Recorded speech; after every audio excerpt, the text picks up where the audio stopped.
Ngayong araw nga pala ay may napuntahan na naman tayo nag-aalaga ng isda. Kagaya ko nga, siya nga rin ay nagpapadami ng mga gapi. Saktong-sakto nga dahil kakadeliver lang ng kanyang mga bagong alaga. May nakita nga pala ako dito mga feeder na napakaganda. So paano guys? Tara!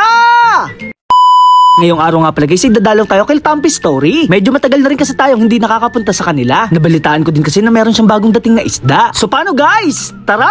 Mabuti na nga lang, napakaganda na ng panahon. Medyo na-miss ko nga pala itong pagbibideo habang nagmumotor. Napakabilis nga lang dahil nandito na tayo sa ating destinasyon. Marahil kilala niyo na nga pala si Tampi Story. Siya nga pala ay kapwa ko vlogger at siya rin ang nagturo sa akin kung paano mag-alaga ng isda. Kakadeliver lang pala ng kanyang mga bagong alaga. Ito nga pala ay kanyang papadamihin para maibenta. Sa mga magtatanong nga pala, ang feeder nga pala sa kanya ay 350 pesos. Trio na nga pala yun at kayo na bahala magpadami. Katulad ko nga si Tampi rin ay merong alagang ABM. Ito naman guys ay nagkakahalaga ng 100 to 150 pesos. At dahil wala na nga palang harang sa kanilang likuran, madali na siya makakapag-produce ng green water. Makikita nga pala dito na napaka-healthy na kanyang full gold. May mga aquarium din pala si Tampi na naubos na ang mga laman. Naglalaman nga pala ito noon na maraming isda pero ngayon simot na. Dito naman sa kabilang ref tub ay nag-aalaga siya ng Silverano. Meron din pala ditong HB Blue na neon. Buong akala ko nga ako lang yung nag-aalaga ng Japan Blue Gold Double Sword. At dahil nandito na rin tayo, bibili tayo ng isda. Nagandahan kasi ako sa HB Blue na neon. Ito nga daw pala ay nagliliwanag sa dilim dahil ito ay nag-glow in the dark.